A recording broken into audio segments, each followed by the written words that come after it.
let the teacher know, and the teacher will catch it at that time, and bam, that person is caught.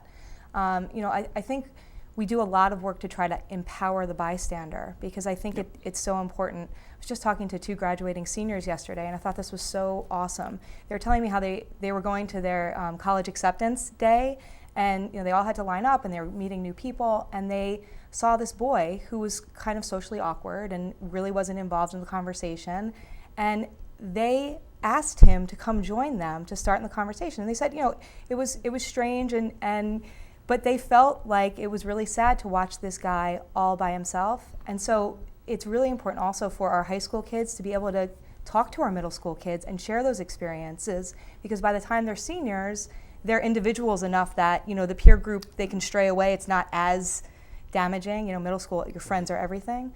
So I think it's really important that we have to do more work to empower the bystander. I think, like Joe said, it builds character to leave your group and go to an outsider and try to include them. Right. Everybody sees you doing it, Right. and they probably admire you in a way, but they can't say it. Right. The kids will learn acceptance and tolerance from their families, from their parents. I was extremely impressed when I came to Mayapack High School, and I listened to both Val and Val talk about the programs that were offered in Mayapack in the high school and in the middle schools and the elementary schools to further that goal, teaching kids about tolerance and acceptance. And again, it's those type of courses that are being offered through the schools, not just in Mayapack, but in other schools across the district here in Putnam County, that will help change that culture so that we will have more kids who are accepting and tolerant of others with differences, less likely to become bullies, more likely to feel comfortable reporting when they see something wrong.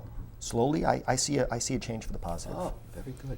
I just wonder now, let's say somebody tonight's watching the show and their son is being picked on, or their daughter, and they really feel like it's serious bullying. What could they do tomorrow morning to help themselves? Can they call someplace? Can they call an agency? Joe, anybody want to say? I think there's multiple things that people can do, and this show hopefully will bring that to the attention. They certainly call the Youth Bureau if they are concerned about their child and their emotional state. I believe that they can go to the school district that their child is within and go to either a school social worker, to someone in administration, and speak to someone about what's going on.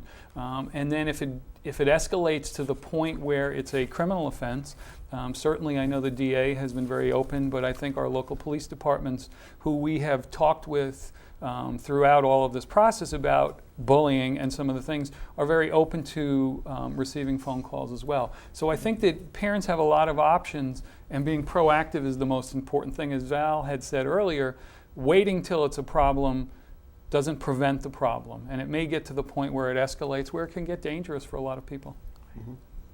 Okay. There's a term called passive witnesses. People who walk by a room and they see somebody being hurt by another boy, and they just say, "I'm glad it's not me." Now, can that be somehow dealt with better in the schools, where kids will say, "I better not be such a passive person. I better try to do something"?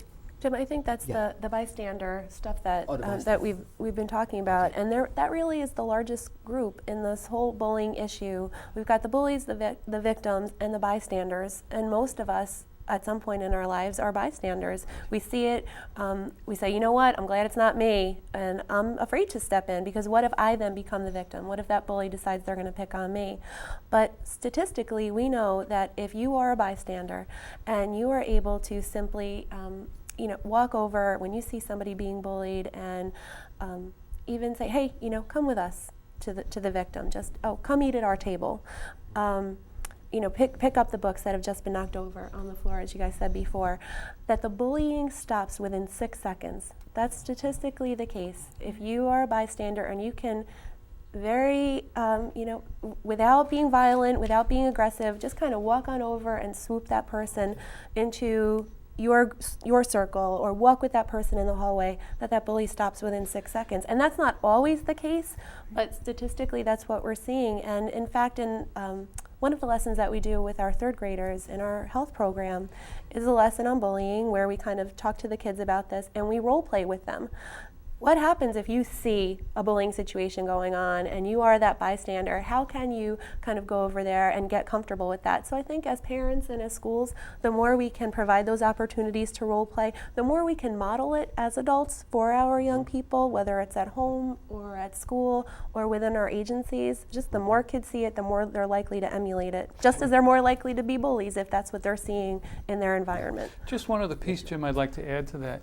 You know, some people are not comfortable going and swooping up another child. Right. The bully needs an audience. We suggest then, don't sit around and watch. Don't be a part of the audience. If there's no audience, the bully's less likely to escalate those behaviors because there's no one there. Bullying takes place and everybody's watching and laughing and throwing in their own verbal cues. If you take that away, I think the bullies are less likely to engage in those behaviors. You're not giving them an audience. Absolutely. Good, very good point. Yeah. I was just wondering, are there any professional groups that come into the schools and try to have seminars and workshops on bullying? Is that happening at all in Putnam County? We do have programming. A year ago, we had Ty Sells come in. He's a motivational speaker. What was his name? His name is Ty Sells. Oh, okay. And actually, we worked with Putnam Youth Bureau to do that.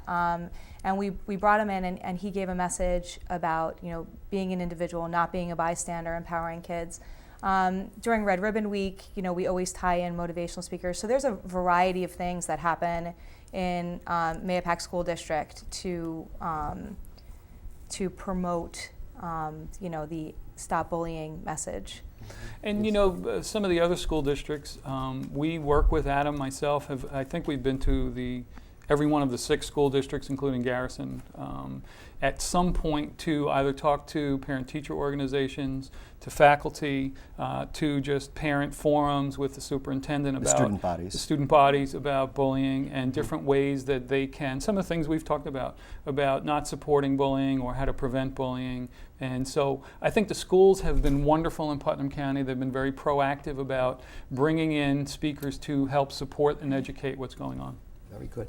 I just wanted to say this before we end.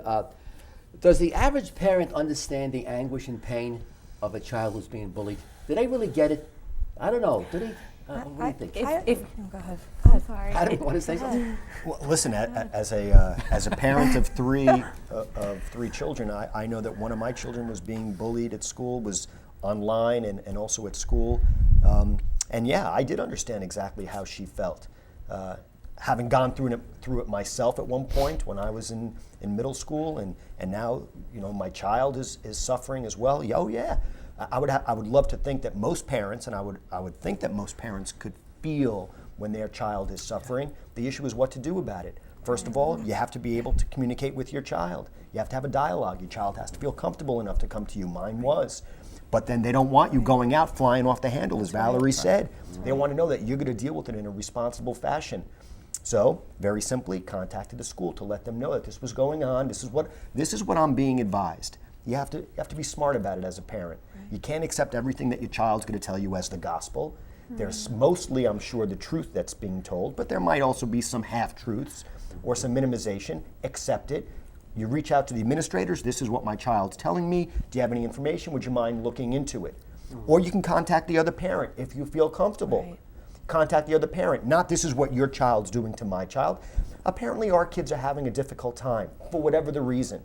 I think perhaps it's best that either we try to sit down with each other to hash it out, parent to parent, bring our kids in afterwards, or in the alternative, maybe the kids shouldn't have any communication with each other whatsoever for a period of time. Don't be accusatory.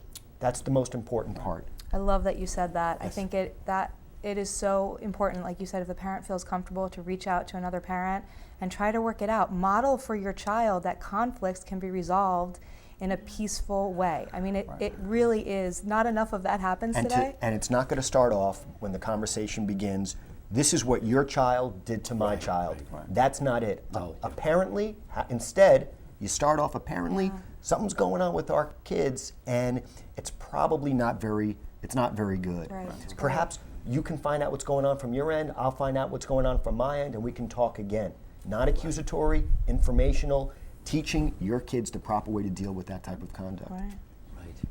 Yeah, I think that's so true. By the way, are gifted students more targeted, gifted students, than the average student? You also want to say something, Val, about that? Yeah, actually, I looked at this issue and I found some information on gifted students. They report bullying at a rate of about 65%. 65% of gifted students report having been bullied, compared to the general population of students, which is about 30%.